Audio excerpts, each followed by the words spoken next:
Hello प्यारे बच्चों, नमस्कार। आपका बहुत बहुत स्वागत है आपके अपने यूट्यूब चैनल एग्जाम यात्री पर। एक और लेटेस्ट करंट की क्लास के साथ मैं आपके सामने हाजिर हो गया हूं। अब ये जो सिलसिला है ये शुरू हो गया है, लगातार क्लासेस आपके पास पहुंच रही हैं और सभी क्लासेस आपके पास पहुंच रही हैं। रीजनिंग की क्लास भी आ रही है, मैथ्स की क्लास भी आ रही है, करंट जीके की क्लास भी आ रही है और बाकी क्लासेस भी जो हैं जल्दी जल्दी आपके पास पहुंचेंगी। अभी हम इस बात पे ज़्यादा फोकस कर रहे हैं कि ज़्यादा से ज़्यादा जो स्टडी मटेरियल हो, क्लासेस का हो, वो आपके पास पहुंचे ताकि किसी ना किसी एग्ज़ाम में वो आपकी हेल्प करता रहे। जैसे जैसे चैनल ग्रो करेगा वैसे कई और कोर्सेज में हम डील करेंगे, लेकिन अभी हम धीरे धीरे क्लासेस आपके पास पहुंचा रहे हैं और कोशिश कर रहे हैं कि कंटिन्यूटी के साथ हम क्लास शुरू करें। तो आज की क्लास में कुछ और बेहतरीन सवाल, और जैसा मैंने आपसे कहा था कि क्लास देखने के बाद कमेंट जरूर किया करो ताकि पता लग जाए कि क्लास में भी और क्या कमियां आपको लगती हैं, क्या क्या चीज़ें अभी और हो सकती हैं, बेहतर हो सकती हैं। क्योंकि देखिए, जो बच्चा पढ़ने वाला होता है वो अपने शिक्षक की कभी बुराई तो करता नहीं है, लेकिन बुराई का मतलब ये नहीं है कि गलत बात को भी आप सहन करें। बुराई ना करें, लेकिन सजेशन जरूर दें कि आपको क्या लगता है कि किस क्लास को पढ़ने से आपको ज़्यादा लाभ हो सकता है, या किस टॉपिक पे आप चाहते हैं कि इस टॉपिक पे भी बात हो। आप अगर हमें ये कमेंट करते रहेंगे, हमारे कंटेंट के बारे में बताते रहेंगे, किस तरह का कंटेंट है, लो कंटेंट है, out of the course content है, टू द पॉइंट कंटेंट है, बेकार कंटेंट है, अच्छा कंटेंट है, जो भी आपको इसे पढ़ने के बाद लगता है ना, वो सजेशन जरूर हमें भेजा करें कमेंट के रूप में। हम एक एक कमेंट आपकी पढ़ते हैं ताकि हम कुछ नया डेली अपनी क्लास में कर सकें। तो शुरुआत करते हैं आज की क्लास की, और सबसे इम्पोर्टेंट आज का मुद्दा यही है कि जो प्रेसिडेंट ऑफ इंडिया हैं द्रौपदी मुर्मू ने सुप्रीम कोर्ट का एक नया फ्लैग और एक सिंबल जो है वो नया बनाया है। ठीक है, तो ये बेसिकली इसलिए बनाया गया है क्योंकि आपको पता है कि सुप्रीम कोर्ट की जड़ें जो हैं बहुत पुरानी हैं और बहुत दिन से चेंजेस नहीं हुए थे। ठीक है, तो इसमें भारत की समृद्ध सांस्कृतिक और कानूनी विरासत का प्रतीक, इसमें कोई डिजाइन बनाया जो गया है वो इस तरीके से बनाया गया है कि ताकि इसमें भारत की कानून की विरासत दिखे। देखिए, जहाँ तक मेरी जानकारी कहती है, सबसे पहले सुप्रीम कोर्ट की जो शुरुआत हुई वो रेगुलेटिंग एक्ट से हुई। रेगुलेटिंग एक्ट में सबसे पहले सुप्रीम कोर्ट को लाया गया। रेगुलेटिंग एक्ट 1773 में लाया गया था और इसमें पहली बार सुप्रीम कोर्ट कलकत्ता में इस्टेब्लिश किया गया था कि इसका जो ज्यूरिडिक्शन होगा वो कलकत्ता होगा। और इसमें स्टार्टिंग में कंपनी के ऑफिसर्स को भी इसमें शामिल कर दिया गया था, जो बाद में एक्ट ऑफ सेटलमेंट से हटाया गया। तो सुप्रीम कोर्ट का जो पहले जज बने वो लॉर्ड एलिजा इम्फे बने, और लॉर्ड एलिजा इम्फे के साथ चैम्बर्स, हाइड, ये भी इनके साथ जज बनाए गए। तो 1+3 का कॉम्बिनेशन था बेसिकली, एक चीफ जस्टिस और 3 अदर जजेस। ठीक है, तो ये 1773 का रेगुलेटिंग एक्ट में पहली बार सुप्रीम कोर्ट आपको नजर आता है। अगर आप गवर्नमेंट ऑफ इंडिया एक्ट 1935 पढ़ेंगे, अगर आप GOVT of government of India act अगर आप 1935 पढ़ेंगे, तो इस गवर्नमेंट ऑफ इंडिया एक्ट 1935 में संघीय न्यायालय की स्थापना हुई। संघीय न्यायालय यानी जो पूरे भारत के लिए न्यायालय। और ये कहां बनाया गया? ये न्यू दिल्ली में बनाया गया, यानी ये दिल्ली में संघीय न्यायालय की। तो पहली बार सुप्रीम कोर्ट कहां बना, ये बड़ा इंपॉर्टेंट क्वेश्चन है। पहली बार जो सुप्रीम कोर्ट बना वो कैलकाटा में बना और उसका ज्यूरिडिक्शन भी कैलकाटा ही था, और वो 1773 के रेगुलेटिंग एक्ट के तहत बना। उसके बाद जो संघीय न्यायालय बना, कोर्ट फॉर द यूनियन, वो बना हमारा गवर्नमेंट ऑफ इंडिया एक्ट 1935 में, और वो दिल्ली में बना। स्टार्टिंग में जजेस की संख्या जो थी वो 1+7 थी, आज़ादी के बाद 1950 में। और हीरालाल जैसागुड्डी कानिया, हीरालाल जैसागुड्डी कानिया हमारे पहले सीजीआई थे, ठीक है। और इस समय चंद्रचूड़, डीवाई चंद्रचूड़, डीवाई चंद्रचूड़ जो है, धनंजय यशवंत चंद्रचूड़ हमारे चीफ जस्टिस ऑफ इंडिया हैं, सीजीआई हैं इस समय। ये कौन से नंबर के सीजीआई हैं ये मैं आप पे छोड़ता हूं। इनका कौन सा नंबर है, 45वां है, 46वां है, 48वां है, ये मुझे आप बताएंगे कि कौन से नंबर के सीजीआई हैं। वर्तमान समय में इंडियन कॉन्स्टिट्यूशन के आर्टिकल 124 में सुप्रीम कोर्ट ऑफ इंडिया के बारे में बताया गया है, और इस समय हमारी जो स्ट्रेंथ है वो टोटल 34 है, यानी 1 + 33, यानी टोटल जजेस जो हमारे पास हैं वो इस समय 34 है। डीवाई चंद्रचूड़ सर के बारे में यहाँ पे एक जानकारी आपको देना मुझे जरूरी लगता है कि इनके पिताजी भी, यानी डीवाई चंद्रचूड़ के जो पिताजी हैं वाईवी चंद्रचूड़ सर, वो भी सुप्रीम कोर्ट के सीजीआई रहे हैं। वाईवी चंद्रचूड़, यशवंत विष्णु चंद्रचूड़, इन्होंने अपने पापा का नाम लिया, उन्होंने अपने पापा का नाम साथ में कैरी किया। ये भी एक हमारे यहाँ फॉर्मेशन है अपना अपना नाम लिखने की। तो यहाँ पे ये यशवंत विष्णु चंद्रचूड़। तो मेरे हिसाब से ये जो मैं जानकारी आपको करंट के साथ स्टैटिक बताता हूँ, इसको जरूर जरूर लिखा करें। ये जानकारी चाहे छोटी जानकारी हो, लेकिन इसे लिखा जरूर करें। इसका रिवीजन भी करते रहो। आप ये मानिए 5-6 महीने के अंदर जीके बहुत अच्छे लेवल पे पहुंच जाएगी, ठीक है। टीचर का तो काम है बताने का, बाकी मेहनत करना आपका काम है। नेक्स्ट, केंद्रीय मंत्रिमंडल ने गुजरात के सानंद में सेमीकंडक्टर, ये हमारे लिए बहुत इंपॉर्टेंट चीज है भाई। इस समय हमारे लिए ये बेहद रिक्वायरमेंट की चीज है। सेमीकंडक्टर भारत में बनने ही चाहिए। जिस तरह से हमारे यहाँ ऑटोमोबाइल इंडस्ट्री ग्रो कर रही है, उस हिसाब से भारत में सेमीकंडक्टर बनना बहुत जरूरी है। और सेमीकंडक्टर का यूज कहाँ नहीं होता है, ये तो आप जितने भी इलेक्ट्रॉनिक डिवाइस हैं सब में सेमीकंडक्टर चलता है। इवन जो जिस कैमरे से इस समय आप ये देख रहे हैं रिकॉर्डेड वीडियो, ये भी सेमीकंडक्टर के साथ चल रहा है। ये बोर्ड भी सेमीकंडक्टर के साथ चल रहा है, माइक भी सेमीकंडक्टर के साथ चल रहा है। सब जगह तो सेमीकंडक्टर का यूज है। तो सेमीकंडक्टर सानंद में लगने वाली है फैक्ट्री, मतलब जो भी इसका होगा रोड मैप वो आपको आगे बताया जाएगा। इस समय एक देश है ताइवान, अभी इसकी मोनोपोली है भाई। इसमें ताइवान की अभी सेमीकंडक्टर के मामले में क्या है, मोनोपोली है। उत्तर प्रदेश आईटी और आईटीईएस हब में 33,500 करोड़ रुपए का इन्वेस्टमेंट करने का मूड जो है वो यूपी गवर्नमेंट का है। फिलिप्स ने भारत के लिए भरत शेष को नया प्रबंध निदेशक, भरत शेष को जो फिलिप्स है ये डच बहुराष्ट्रीय समूह है ना, यानी नेदरलैंड की कंपनी, इसने भरत शेष को बनाया है। क्या इन्होंने बनाया है नया अपना एमडी मैनेजिंग डायरेक्टर, ठीक है। डैनियल मोजोन का स्थान लेंगे, ठीक है। चलिए, विश्व बैंक ने वित्तीय वर्ष 2025 के लिए, मैंने आपको कल परसों भी मूडीज की रेटिंग बताई थी। मैंने कहा था कुछ एजेंसीज होती हैं जैसे दुनिया के कई जो बड़ी बड़ी एजेंसी, जैसे वर्ल्ड बैंक हो गया, S&P हो गया, मूडीज हो गया, ये हर देश में इस साल इकोनॉमी किस तरह से रहने वाली है उसके बारे में एक आकलन प्रस्तुत करते हैं। और उसी आकलन के तहत जो है ये बताते हैं कि इस बार इंडिया का जो इकोनॉमी है वो किस तरफ मूव करेगा, उस चीज को वो बताते हैं। तो उसमें जो राइट आंसर है आपके लिए, वो राइट आंसर ये है कि विश्व बैंक ने, ठीक है, विश्व बैंक का हेडक्वार्टर जो है वॉशिंगटन डीसी में है,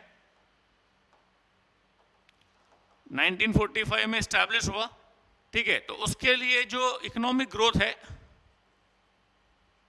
वो 7%, और मूडीज ने 7.2%, मूडीज ने 7.2% इस इकोनॉमिक ग्रोथ को बताया था। ये आप यहां पे देखिए। चलिए, बिस्लरी ने बेहतर कचरा प्रबंधन के लिए गोवा के साथ साझेदारी की है। बिस्लरी इंटरनेशनल, हम सबसे नाम सुना है, पानी पीते हैं बिस्लरी का, ठीक है। वॉस्को के मोरमुगांव, देखिए मोरमुगांव क्या है, ये इंटरनेशनल पोर्ट है,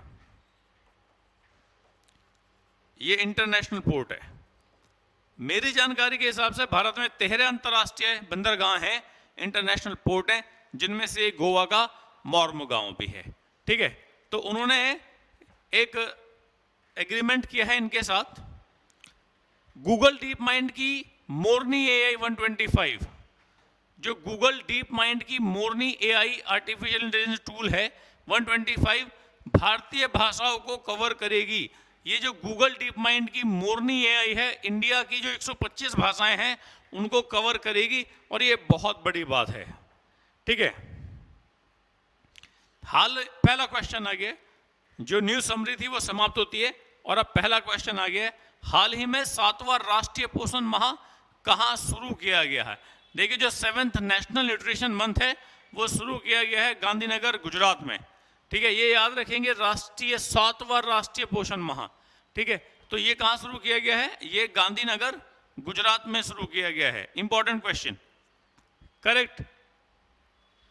गुजरात के मुख्यमंत्री भूपेंद्र भाई पटेल, गुजरात की राजधानी गांधीनगर, कोस्टल स्टेट,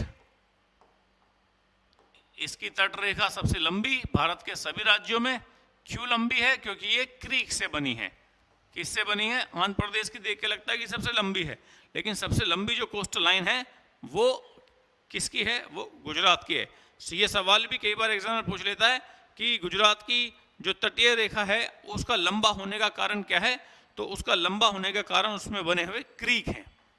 ठीक है, हाल ही में उत्तर प्रदेश के कितने रेलवे स्टेशनों का नाम बदला गया है, तो मेरे हिसाब से उत्तर प्रदेश के 8 रेलवे स्टेशन का नाम बदल दिया गया है।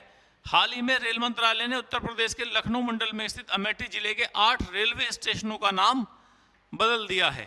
इन स्टेशनों के नाम बदलने का प्रस्ताव पूर्व सांसद स्मृति ईरानी चुनाव हार गई थी अमेठी से, राहुल गांधी चुनाव छोड़ चुके थे अमेठी से, वो भी हार गए थे, तो इस बार कांग्रेस के बेहद नजदीकी व्यक्ति ने चुनाव लड़ा था और वो जीत गए चुनाव, और इसमें स्मृति ईरानी जो है चुनाव हार गई थी, लेकिन वो अब पास हुआ क्योंकि आचार संहिता में आप इस तरह की घोषणा नहीं कर सकते। नेक्स्ट क्वेश्चन है, recently which state has tied up with Google for AI laboratory.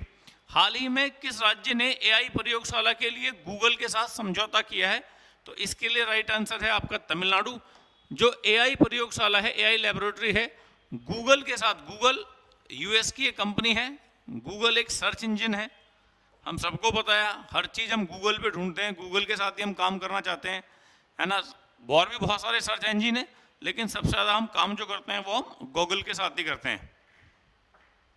तो गूगल ने जो है तमिलनाडु के साथ, तमिलनाडु के जो सीएम है एमके स्टालिन, वो इस समय अमेरिका की यात्रा पे भी हैं, मतलब गए हुए थे, इसी तरह से वो बिजनेस एक्सपोजर के लिए वहाँ पे गए हुए हैं। ठीक है, चलिए, पेरिस पैरालंपिक खेलों में प्रीति पाल। देखिए, प्रीति पाल जो है, सबसे पहले बता दूं, मुजफ्फरनगर उत्तर प्रदेश की ये शानदार खिलाड़ी, इन्होंने ब्रॉन्ज मेडल हासिल किया है, लेकिन सबसे इंपॉर्टेंट बात यह है कि हमारा एथलेटिक्स में ये पहला ब्रॉन्ज मेडल है, यानी पहला मेडल है। इससे पहले पैरालंपिक में हम एथलेटिक्स में कोई मेडल नहीं जीते हैं। चलिए, सेवानिवृत्त खिलाड़ी सशक्तिकरण प्रशिक्षण कार्यक्रम हाल ही में किसके द्वारा शुरू किया गया है। Retired players empowerment training programme has been started recently by whom. जैसा जो अभी अभी आईसीसी के चेयरमैन बने हैं, ठीक है, Narendra Modi prime minister of India, Mansukh Mandaviya, Arun Jaitley sir. ये तो ऑप्शन ही नहीं होना चाहिए था, क्योंकि हाल ही में भी दे रहे हो और आप अरुण जेटली भी ऑप्शन दे रहे हो, तो ये नहीं होना चाहिए था। अरुण जेटली सर जो हैं अब इस दुनिया में नहीं है, वित्त मंत्री थे ये मोदी सरकार में, और मोदी सरकार में, और अटल बिहारी वाजपेयी जी की सरकार में। ठीक है, तो यहाँ पे जो राइट आंसर है वो मनसुख मांडविया है। केंद्रीय युवा मामले एवं खेल तथा श्रम, लेबर, स्पोर्ट्स और यूथ के जो मामले हैं उनकी जो मिनिस्ट्री है वो डॉक्टर मनसुख मांडविया के पास है। ये हेल्थ मिनिस्टर भी हैं, हेल्थ मिनिस्टर भी रहे थे ये पिछली सरकार में। ठीक है, तो मनसुख मांडविया जी ने ये रिटायर्ड प्लेयर्स के लिए एक स्कीम शुरू की है। अगला क्वेश्चन देखते हैं, हाल ही में किस देश में विश्व कौशल चैंपियनशिप आयोजित की जाएगी। जो वर्ल्ड स्किल्स चैंपियनशिप है वो किस देश में आयोजित की जाएगी, तो उसका आंसर है फ्रांस। फ्रांस की राजधानी है पेरिस, और इमैनुअल मैक्रो यहाँ के प्रेसिडेंट हैं, राष्ट्रपति हैं फ्रांस के। ठीक है, चलिए आगे बढ़ते हैं। फ्रांस के लियोन शहर में होगी, शहर भी बता दिया गया है, लियोन शहर में होगी, राजधानी पेरिस है। हाल ही में किस शहर ने 14वीं हॉकी इंडिया कांग्रेस, हाल ही में किस शहर में 14वीं हॉकी इंडिया कांग्रेस आयोजित की गई? तो इसका राइट आंसर है लखनऊ। 14वीं जो हॉकी इंडिया कांग्रेस है, ठीक है, लखनऊ में आयोजित की गई, जिसमें सभी 31 राज्य सदस्य इकाइयों के प्रतिनिधियों ने भाग लिया। हॉकी इंडिया के अध्यक्ष डॉक्टर दिलीप तिर्की, महासचिव भोलानाथ सिंह और कोषाध्यक्ष शेखर जे मनोहरन कांग्रेस में मौजूद थे। कांग्रेस है मतलब यहाँ पे पार्टी नहीं है, कांग्रेस से मतलब सम्मेलन है। कांग्रेस का मतलब होता है लोगों का समूह। ठीक है, कांग्रेस पार्टी का नाम भी इसलिए कांग्रेस पार्टी रखा गया क्योंकि कांग्रेस का नाम जो है, कांग्रेस का मतलब जो होता है इंग्लिश वर्ड का, वो लोगों का समूह होता है। ठीक है, संयुक्त राष्ट्र ने हाल ही में कितने देशों में मानवीय संकटों के लिए $100 मिलियन आवंटित किए हैं? यूनाइटेड नेशन ने कितने देशों के लिए ह्यूमैनिटेरियन हेल्प, करेक्ट है, यूनाइटेड नेशन जो है इसका हेडक्वार्टर जो है वो न्यूयॉर्क में है। 24 अक्टूबर 1945 को इसको बनाया गया था और 10 देशों को ये हेल्प दी गई है। ठीक है, बेसिकली कई देश ऐसे हैं, जितना मैं रिकॉल कर पा रहा हूं, जिसमें इस बार जैसे मलावी है, बुरुंडी है, हेती है, मोजाम्बिक है, म्यांमार है।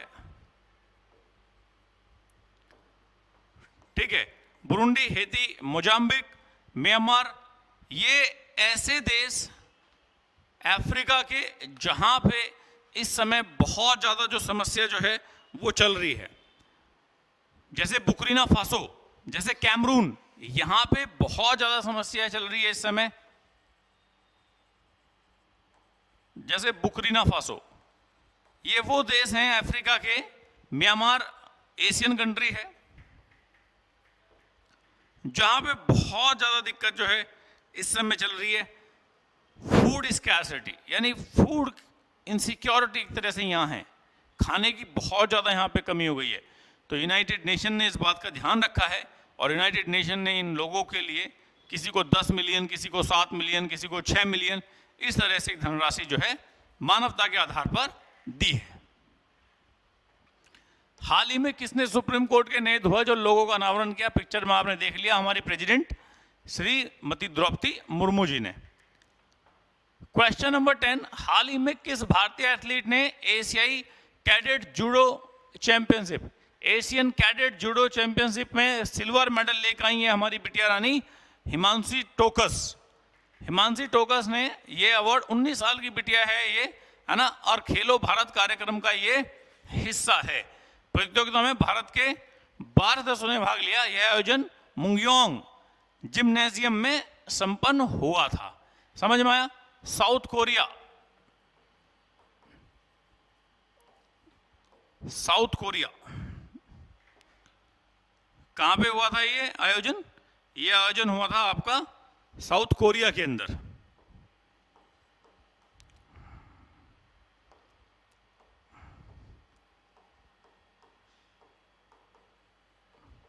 साउथ कोरिया की राजधानी है सियोल। पहले ये कोरिया ही होता था, फिर ये बट गया नॉर्थ कोरिया और साउथ कोरिया में। ठीक है, अलग अलग ये देश हो गए। बड़ा रोचक सा इतिहास है इन लोगों का भी आपस में। हाल ही में किस भारतीय नौसैनिक जहाज INS तबर ने, इसके बारे में मैंने कल परसों की क्लास में भी आपको पढ़ाया था, INS तबर ने किस देश के नौसैनिक प्रोग्राम में जहाज अटलाया के साथ समुद्री साझेदारी? तो आप सबको पता है स्पेन के साथ INS तबर गया था वहां पर पार्टनरशिप करने के लिए। मास्टर कार्ड ने हाल ही में किस देश में पास की सेवा शुरू की है? पास की सेवा मास्टर कार्ड ने शुरू करी है भाई इंडिया में। जो पास की है सेवा वो मास्टर कार्ड ने शुरू करी है, कहां पे? वो इंडिया में शुरू की है। चलिए, हाल ही में किसने बीजू पटनायक खेल पुरस्कार प्राप्त किया? तो बीजू पटनायक, सबसे पहले तो इस व्यक्ति का नाम बड़ा ही शानदार है। बीजू पटनायक जो है वो उड़ीसा से आते हैं, ठीक है, और ये उड़ीसा के फॉर्मर सीएम नवीन पटनायक के फादर साहब हैं। इस बार बीजेडी, बीजू जनता दल एक पार्टी जो है, बीजू जनता दल, ये जो पार्टी है ये बाहर हुई सत्ता से और यहाँ पे बीजेपी ने गवर्नमेंट बनाई है। उनके पिताजी हैं बीजू पटनायक, इंटरनेशनल एयरपोर्ट भी है भुवनेश्वर में, ठीक है, राजधानी है उड़ीसा की। उड़िया भाषा यहाँ पे, ओडिया भाषा यहाँ पे बोली जाती है। तो ये चीज़ें, ये वो छोटी छोटी चीज़ें हैं जो आपको ध्यान रखनी है, जो आपको याद करनी है, इनके बिना काम नहीं चलेगा, ठीक है। तो ये यहाँ पे नाल्को, नेशनल एल्यूमिनियम कंपनी जो है, उसने ये अवार्ड जीता है। आपातकालीन प्रबंधन पर भारत रूस आयोग की दूसरी बैठक हाल में कहां आयोजित की गई? तो यह आयोजित की गई भाई मॉस्को में, ठीक है। आपातकालीन प्रबंधन यानी ये बनी है इमरजेंसी मैनेजमेंट के ऊपर, ये यहां पे इसको आयोजित किया गया है। लास्ट सवाल आप आज की क्लास का, भारतीय वायुसेना के उप प्रमुख के रूप में किसने कार्यभार संभाला? तो ये तेजिंदर सिंह ने, ये हमारे एयर वाइस चीफ मार्शल बने हैं, vice chief of Indian air force. 8 अक्टूबर 1932 को इंडियन एयरफोर्स का गठन किया गया था, ठीक है। और इस समय जो इसके हेड हैं, और हेड का जो पोस्ट होता है वो होता है एयर चीफ मार्शल, वो वीआर चौधरी हैं,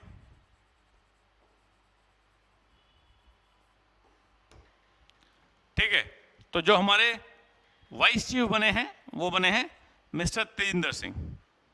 तो प्यारे बच्चों, मुझे पूरी उम्मीद है कि करंट अफेयर्स का जो सेशन आपने मांगा और जिसे मैं लगातार पूरी कोशिश, पूरी मेहनत के साथ लगातार तैयार कर रहा हूं, और अभी इसमें और भी इंप्रूवमेंट देखने के लिए मिलेंगे आपको। अभी इसमें आपको और भी इंप्रूवमेंट देखने के लिए मिलेंगे जब आपका जीके का लेवल और improve. RRB, NTPC, SSC, GD, कई भर्तियां, 40-50 हज़ार वैकेंसी की घोषणा यूपी में योगी जी ने फिर से कर दी, यूपी पुलिस में। इस समय तो बिल्कुल भी 1 सेकंड 1 मिनट भी खराब करने के लिए आपके पास बचता ही नहीं है। इस समय तो केवल और केवल आपको मेहनत करनी है। आपकी मेहनत ही आपको जिता के लेके जाएगी, पार लेके जाएगी। भाई हमारा काम है, हम डेली आके आपको जगाते हैं और हम तब तक जगाते रहेंगे जब तक आप पढ़ना शुरू नहीं करेंगे। अगर कंटेंट आपको पसंद आ रहा है, रीजनिंग का, मैथ्स का, हिंदी की क्लास भी बहुत जल्दी शुरू होने वाली है, अगर कंटेंट आपको समझ आ रहा है, पसंद आ रहा है, तो प्लीज़ वीडियो को लोगों के साथ जरूर शेयर करें, उन बच्चों के साथ जरूर शेयर करें जो तैयारी कर रहे हैं, और चैनल को सब्सक्राइब कराएं, वीडियो को लाइक करें और कमेंट जरूर करें, सजेशन जरूर लिखें। तो मेरी तरफ से आज के लिए इतना ही। आपसे मुलाकात होगी कल। बहुत बहुत धन्यवाद। जय हिंद, जय भारत।